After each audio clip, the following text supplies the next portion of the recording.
Hello, welcome to Gank That Drank, a supernatural drinking game podcast. This is Season 1, Episode 5, Home and Asylum. Of course, in every episode of Gank That Drank, we assign ourselves each 2 drinking game rules as we play along with 2 episodes of the Cuckoo Bananas crazy good television show, Supernatural. After we watch and play, we will discuss both episodes, while most definitely tipsy, and we will evaluate the rules we played in our quest to curate for you the perfect Supernatural Season 1 drinking game. I am Nate. I am Chrissy, and today we actually have a guest in the studio.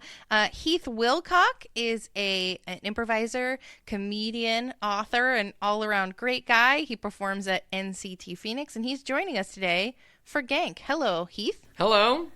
Glad to be here. Will you tell us a little bit about your Supernatural watch history? So you have participated with us in something we haven't yet talked about on the podcast, which is that through our comedy theater and Phoenix Comic-Con, we do something we call the mashup, where we show an episode of a TV show or an old weird movie, and we provide new dialogue over the top of it. One of our most popular outings of that, I guess, it has been Supernatural. We've been doing episodes of Supernatural for 3 or 4 years now. We've done them at Phoenix Comic-Con and Phoenix Comic-Con Fan Fest. I think we've done 5 episodes at this point. So you have actually appeared with us in those shows. Yeah, I played multiple different characters. So my history with Supernatural actually started from you, Chrissy. You're the one that kind of got me started. Yeah, and thank you for that, because it's actually really, really fun. There's something... It's a different type of show, and it's really fun, and how it's all contained in each episode and what they do. I enjoy it. It's a fun, so I've enjoyed myself when doing the mashup and getting to know more about the Supernatural world. And its fan base is huge, too. Yeah. So tonight we're watching Home, which first aired November 15th, 2005, and had 4.21 million viewers, which is a step down for our guys so far. People didn't like this episode, I guess. And then Asylum, which aired November 22nd, 2005, 5.38 million viewers. So they got it back to where they were when we last left them. Yeah. Interesting how the audiences kind of like fluctuate here early on. It's interesting. Spoiler alert, we are going to be discussing the episodes in their entirety, and certainly in no fit state to avoid spoilers, so please be prepared to hear all the grisly details of something you've had more than 12 years to watch. So we're going to talk about what rules we're playing and where and what we're drinking. I brought in some new rules. I put some new rules in the bag this week from BuddyTV.com's Supernatural drinking game. So we have those in the mix as well. And we also have decided to recirculate some favorites. So we may be playing some that we've already played, and we'll also be having a nice mix of new ones. So tell us your first rule, Nate. My first rule is someone on the show is drinking. Which I believe is an Educating Geeks rule from our Educating Geeks folks. I believe I played this one in the past. I think you have. And it looks like it got 6 in the past, so we'll see what happens this episode. Yeah. I'm playing, my first rule is Dean says, Sammy, take 1 drink. That's going to be a big one. And that was from BuddyTV.com. Heath, what is the first rule that you're playing tonight? Someone says, what the hell? Take a drink. Take 1 drink. That's a Buddy TV. That's a BuddyTV.com. And the rules that they made out, we'll link to it, but they had it was all of Supernatural, not necessarily just season 1. So I tried to keep it to the ones that I felt like would apply, but that's going to be a big one, I predict. Yeah, I have a feeling that one's going to be happening a lot. What's your second My rule, second one is take 2 drinks if it just says Dean loves pie. And this is from Buddy TV. He does love pie. And it's 2 drinks because it doesn't happen as frequently. It would be bad luck if we get a pie episode. Yeah, which, or good luck if we get a pie episode. Either one. What is your second rule? Dean says, I already read that one. My second rule is Sam does research this is from Buddy TV, and their recommendation is that you finish your drink when Sam does research. I'm not going to do that. I'm going to take That's a every drink episode when Sam does research. Yeah, but I mean, they show it once or something, so I don't know. Their recommendation is finish your drink. We'll see how that goes. I don't know if I'm going to play it that way. But What's your second rule, Heath? Oh, right, okay. Now I get what we're doing. Okay. Boy. All right. Sam and Dean get away with something super illegal. So take one drink. Take a sip. Not even a sip. Drink, yeah, a sip, because someone will be driving me home if that's the case. We always are responsible on Gank That Drank. We drink and drive responsibly. Always gank responsibly. Gank responsibly. And drank with fervor. And then we're so that one we have played before, and it happened a lot. I believe that might be our most, the highest one we've ever had. I don't know. Last episode where Sam gets shamed for going to college, that one hit, I think, 10 times. Yeah. All right. So here we go. We're all playing the Dean rule. Dean ogles a woman. Everybody takes a drink. Oh, man. Oh, jeez. We're all playing that one. Okay. And are we still playing Sammy? Or no, what were other... The Kripke Easter egg. Right, Kripke Easter egg. And anytime Sam says, "Don't call me Sammy," we all shout, "Sammy!" and take a drink. Like he's Norm from Cheers. Yeah. So those are kind of our standing rules that we've had so far. But and they've only happened... The Kripke Easter egg, we haven't found one. Even though I know they exist, we haven't found one yet. And Sammy has happened once. Right. Maybe twice. So. Yeah, so we sort of play those standard every time. We'll help you out. We'll walk you through it. Okay. So what we're drinking, last episode, Nate came up with a signature cocktail. We decided to switch off. Yes. Last week we did the Dean and Sammy, which was delicious. Yes. It was dark and stormy. It was dark and stormy, just renamed. So it was my job this week to come up with a cocktail.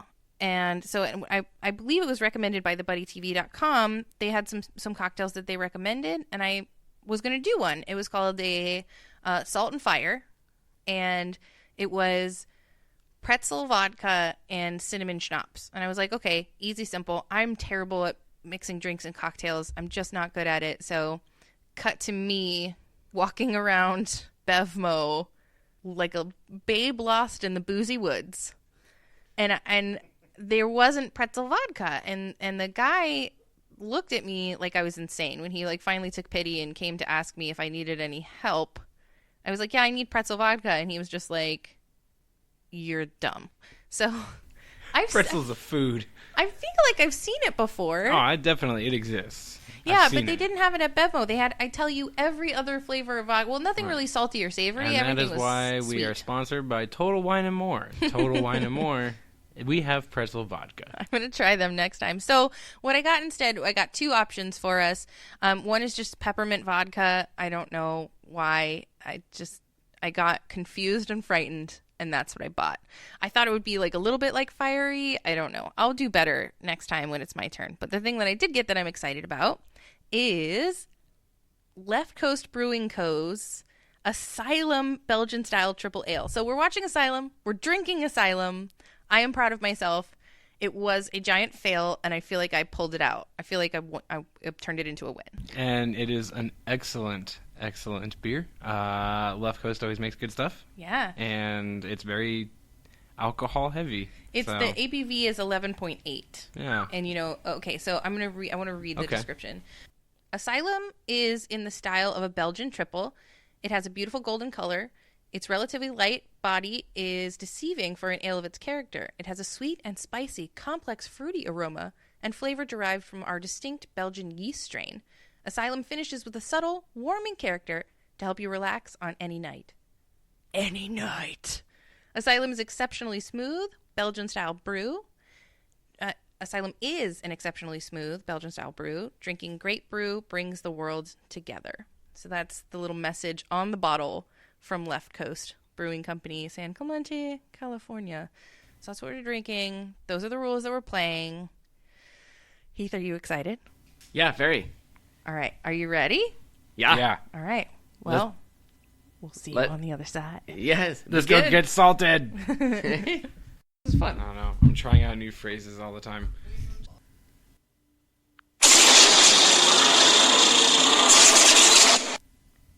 And we're back. Yeah. And we are decidedly soberer than we usually are. Sure. Because none of our drinking game rules happened. Like, this Didn't let that stop me, though. Okay. Yeah. Well, it was a real fluke. It was probably the worst one yet. Yeah. As far as how many times it got hit. Yep, definitely was. And yet, so many of our other rules happened so many times. So we'll talk about that. We're gonna start with home. So this is episode 9, and basically, Sammy has a vision of something scary happening in their childhood home in Lawrence, Kansas. So, in spite of Dean being reluctant because he said he would never go back there, the boys go to their home. And lo and behold, a single mom is living there with a little baby boy and a school-age daughter, and they are having ghost problems. Yes, a single mom with an amazing house and looking for a job. Yeah. Lots of interesting things. They don't solve a lot of her mystery because she's like makes it clear that she's escaping a dark past, and yet they never tell us. They don't solve her income issue. Nope. Like, where's that coming from for that house? And they don't even really, like, it would, always in haunted house movies, when, like, my lesson learned for this episode is going to be, like, fucking move. Just go we're allowed to do swear. anything. Okay. Move to a different house. Yeah, move away. But I can't understand if you're a single mom, if she somehow did have, like, let's assume an inheritance, or her husband died and it was dark, she got a windfall of money, she bought that house, then she wouldn't necessarily be able to just move. She, like, sank all her money in the house. So... Also, that would just, like, ruin the story. Yeah. You have to stay in the house for the story. You do. You do. So they sort of go down a bit of a rabbit hole of, like, trying to find out more about Dad and what Dad was like when it happened and all this stuff. And then they meet Missouri Mosley, who is a psychic who knows the tale because she helped John sort of sort through what the spirit was when Mom died. And she helps Sam and Dean cleanse the house. Yeah. By putting different, like, herbs in, like, the walls. Yeah, they make sort of a reverse hex bag, and it's really adorable because the boys don't know what any of that stuff is. They're like, what's this? And she's like, oh, graveyard dirt and some stuff. And it's oregano. Yeah, and they're like, oh, neat. And, of course we know 12 years later they're going to be experts who just carry that shit around. Know what to do, right. And then, so they cleanse the house, but lo and behold, the spirit remains. Right. Sammy's dream comes true. And Mom appears in her fiery spirit form, and she takes out the poltergeist. And they're all like, well, Mom sacrificed her spirit to kill the poltergeist. And it's like, okay, but was she in the house the whole time? Like, how was Mom's spirits there? I don't know. I'm confused. There was confusion because, like, I wanted to know, okay, so, like, the being of the mom being, like, a fiery... Okay, there we go. The being of the mom, fiery, but I kind of wanted to know, like, the poltergeist in a way. I was like, what is this? And I don't know. I just had some there was a lot of questions. unexplained things in this episode. She makes the comment about, we had to move here to get a fresh start. This would be the woman who is living in the house. Yeah, the new mom. And yet we never get an explanation of, like, why. Like, I feel like in other episodes where we get a similar thing that happens with a tertiary or just a once-off character is like, oh, I, have this weird backstory. Then we get some sort of explanation on the backstory. And this was like, nope. Nothing. Absolutely nothing. We don't learn about the poltergeist. We don't know. Missouri tells us that paranormal beings are drawn to the house because of the bad thing that happened there. It's a wound. Yeah, that metaphor was gross. It was a strange, gross metaphor. She's like, you have to cleanse the wound. Ugh, it was creepy. Yeah. Very confusing. And then at the end, we find out Missouri is hiding Dad. What? Oh, right. Yeah. It's the first time we see Dad. Yeah, we that's right. see John for the first time, and she's like, I don't understand how Sam can see, the demon in that house and see, this woman in trouble, but can't sense you. And part of me is like, you're hiding him with your psychic powers. That's why he can't see through your stuff. I don't know. But there was some definitely, like, weird parts of this episode, but some good parts. And, like, you get introduced to Missouri, and Missouri is fun. Yeah, she's fun. This is where we first start really learning about Sam's psychic stuff that's going to come in more heavy later. But I thought this episode was scary. It was very scary. Yeah. Yeah, and I was really surprised that there was no moments of course, humor. No. They really build the tension though, like when the plumber is sticking his hand in the disposal and the monkey, the little clapping monkey thing, which by the way, those are evil. Don't buy that. Well, and this is also, there were 3, 4, maybe even more references to poltergeist in this episode. They referenced the woman in Poltergeist. I forget the character's name, but the character's name who comes and exercises the house. I believe the monkey bit is from Poltergeist as well, because I think they're.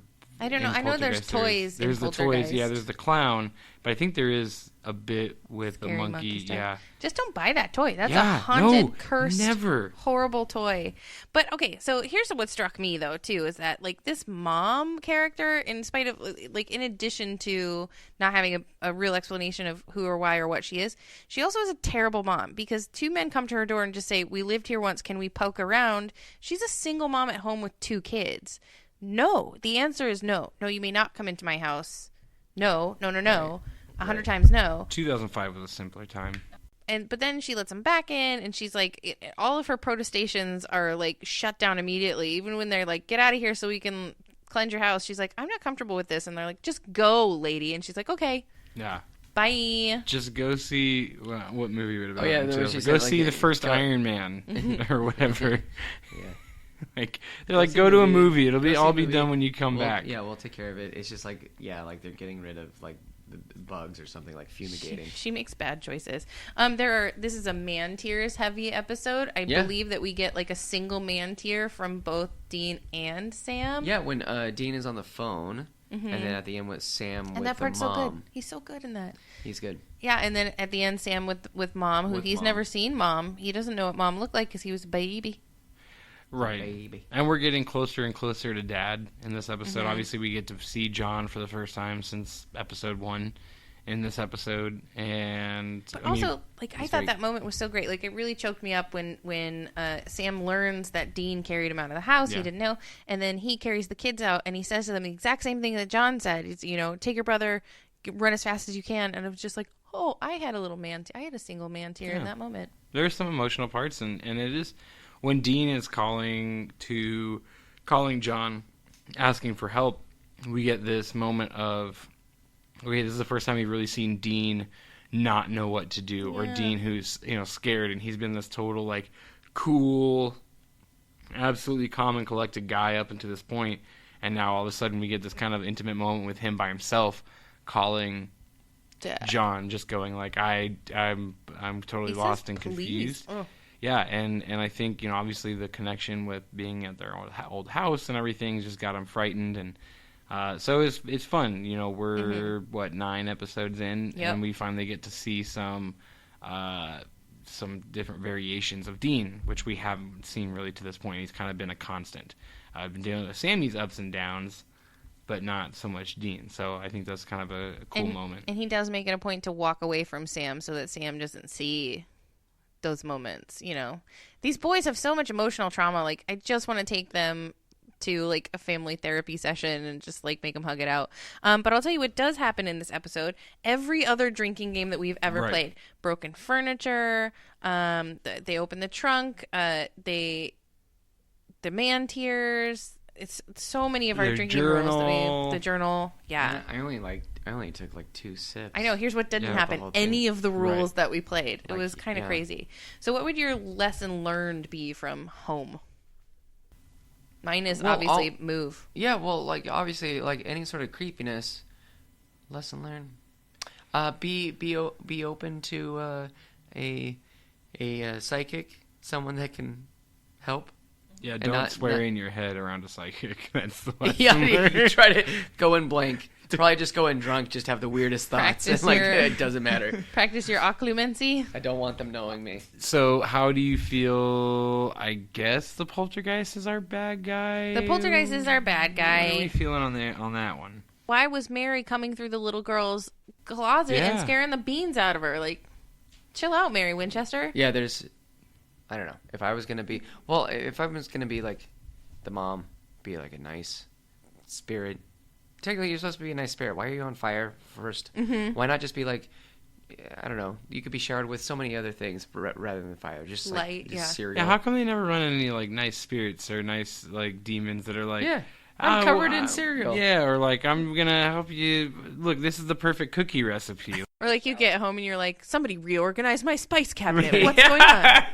Well, and then there's a creepy moment. I don't like the kid in the playpen and then like that, and then like open up the fridge, and also like, kid, come on, just grab the juice. Don't go in the fridge. Don't go in the fridge. Don't go in the fridge. Also, again, a single mom would not have a fridge that's that empty and clean. Like, there's gonna be lots of shit in there.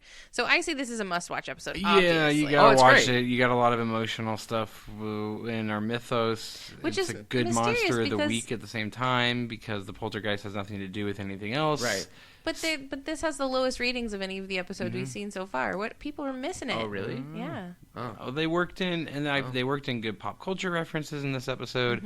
Obviously, they went with the title of Home, which is the title of the pretty much unanimously decided on most scary episode of X-Files. Yeah. I think everyone who's ever watched the show agrees that Home is the most terrifying episode of that show. Now, this had nothing to do with the plot from Home and X-Files or anything like that. No, but when I you feel see that like title, it gives you you a see little that title shudder. and I just go, ooh, no. Creepy. No, I'm not well acquainted with X-Files. I need to be. Well, if you're going to watch an episode, see that one.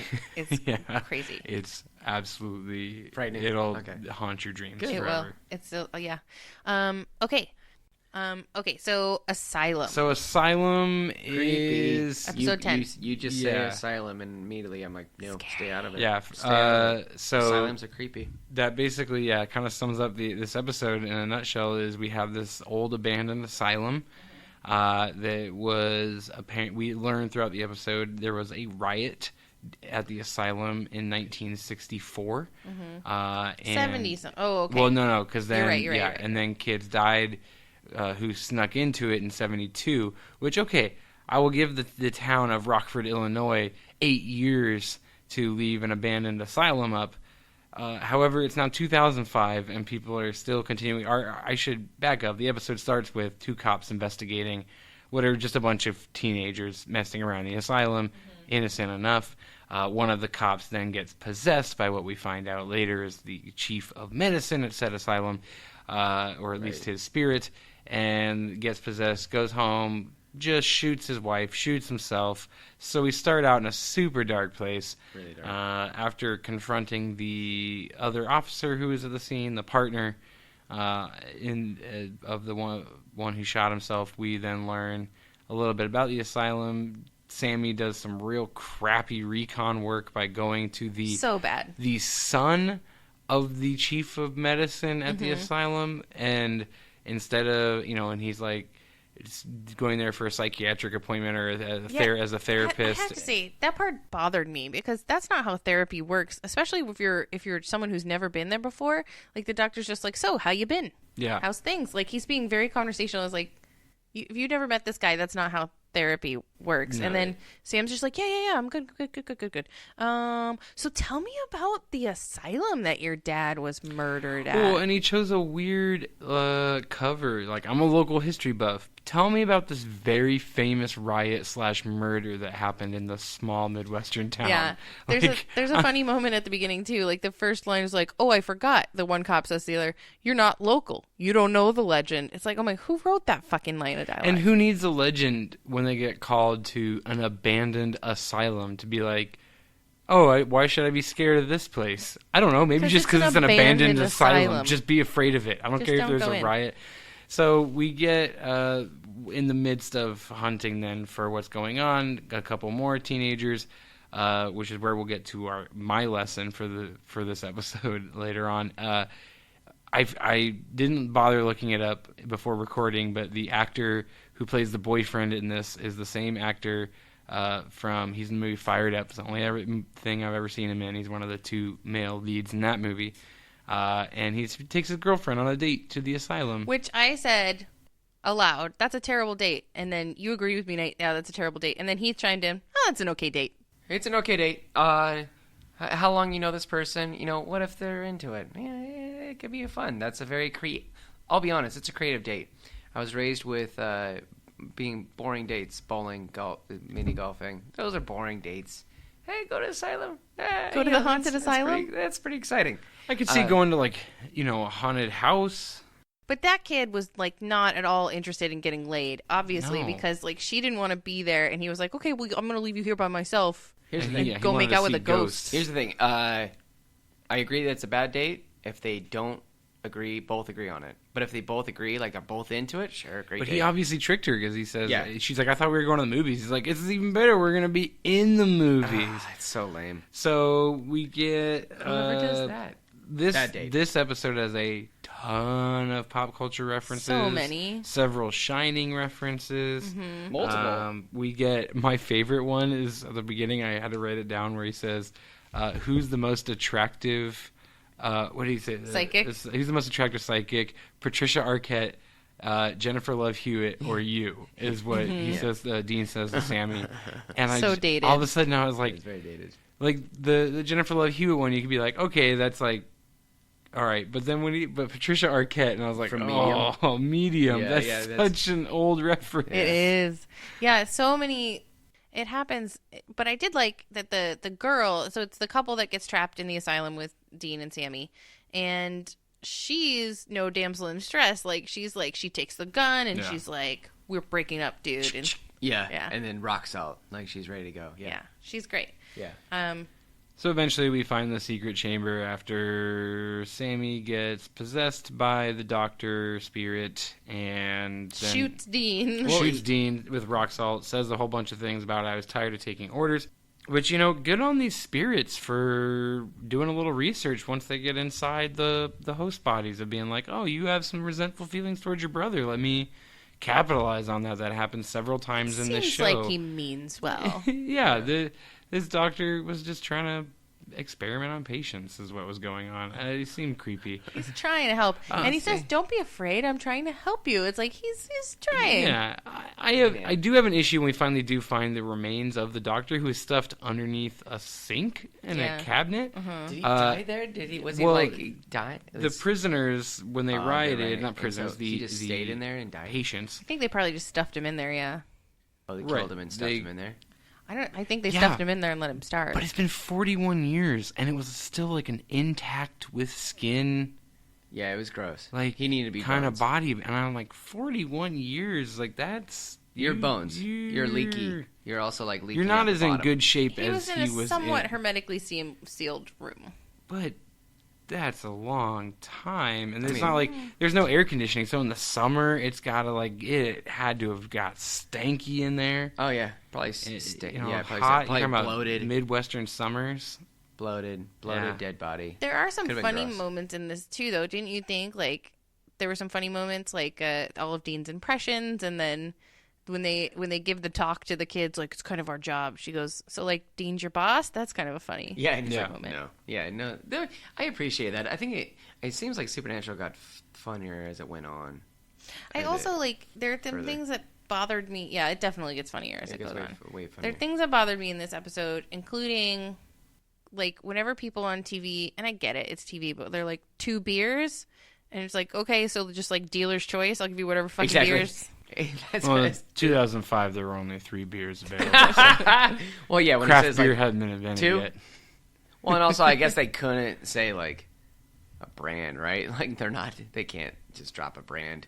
No, I get it, but I guess they me. could have just made up a brand name. And then the haunted room is 137, which like that has to be a Shining reference too, because the Shining room is 237, right? 237. Actually, many times throughout. Supernatural 37 comes up in one way or another, whether it's 137, 237. Like, they're always going to a room that ends or is just room 37. And it's something that, like, I started noticing quite a bit in the show. I noticed it always because it's my lucky number.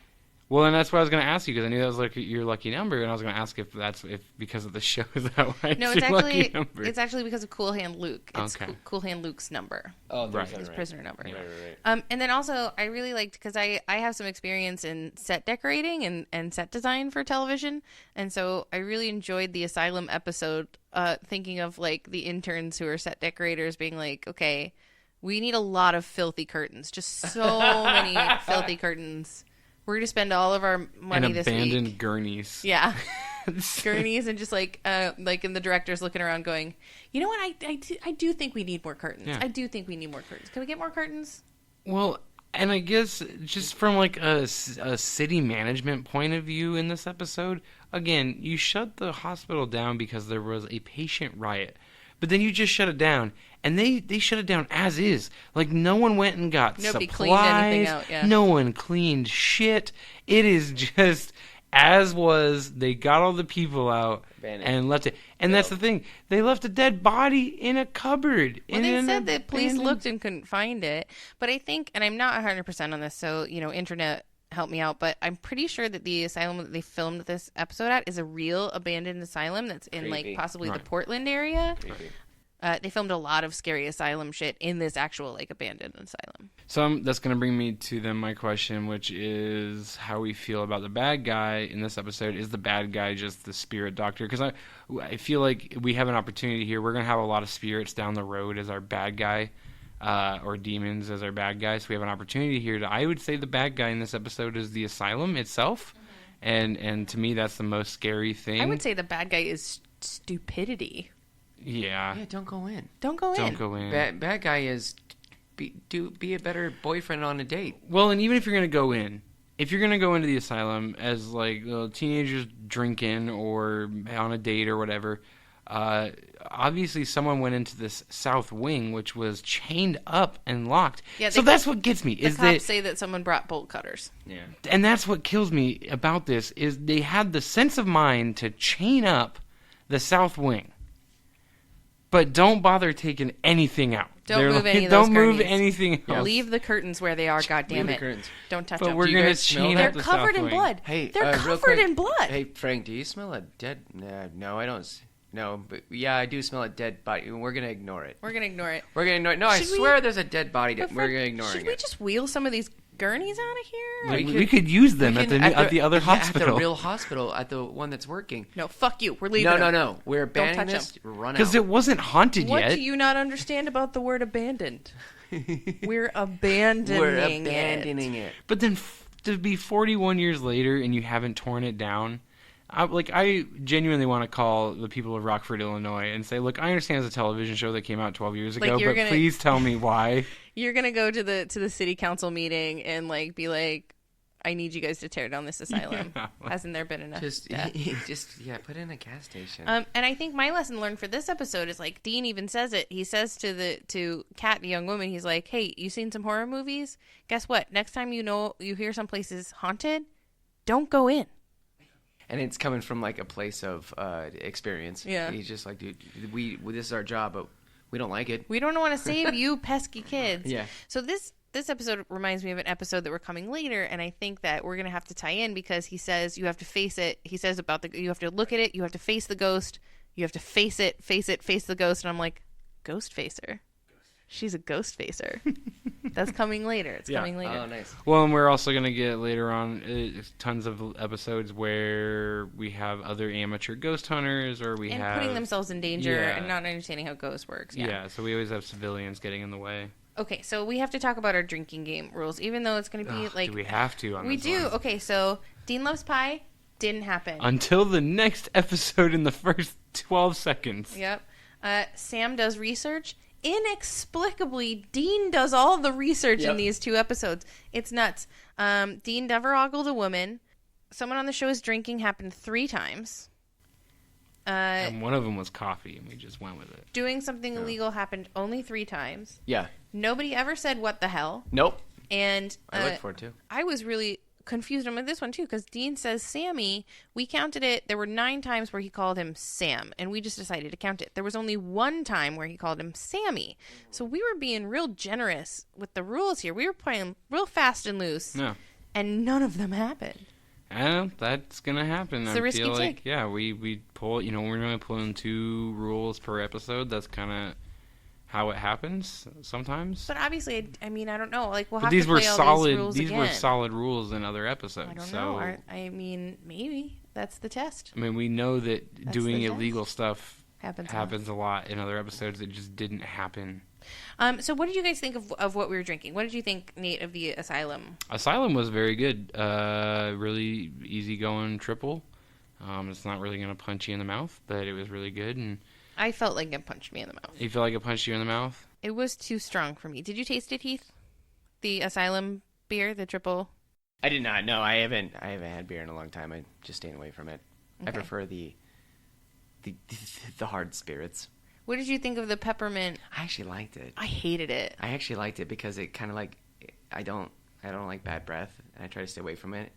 And also, like, alcohol can give you bad breath, so it was kind of like helping me out. It was saying like I don't like it. I just took a sip and I don't like it. I actually liked it. I didn't mind it. All right, so I say this episode's a must-watch too. Like this is classic Supernatural. It's creepy, and I think it does a really good job of building tension. And like, there's a lot of moments that actually scared me. Well, and we get a great cliffhanger at the end as well when one of them answers the phone. I think it's Dean. And answers the phone. No, it's Sam. It's actually Sam. Yeah, and it answers the phone, and it's Dad's on the phone, which is why we are creeping closer and closer to getting John in this show. We're creeping closer and closer to getting Bobby and the folks at the bar into the show. So I think this is definitely a must-watch. It's a good Asylum. If you ever watch the Wrong Turn movies, it's pretty fun episode.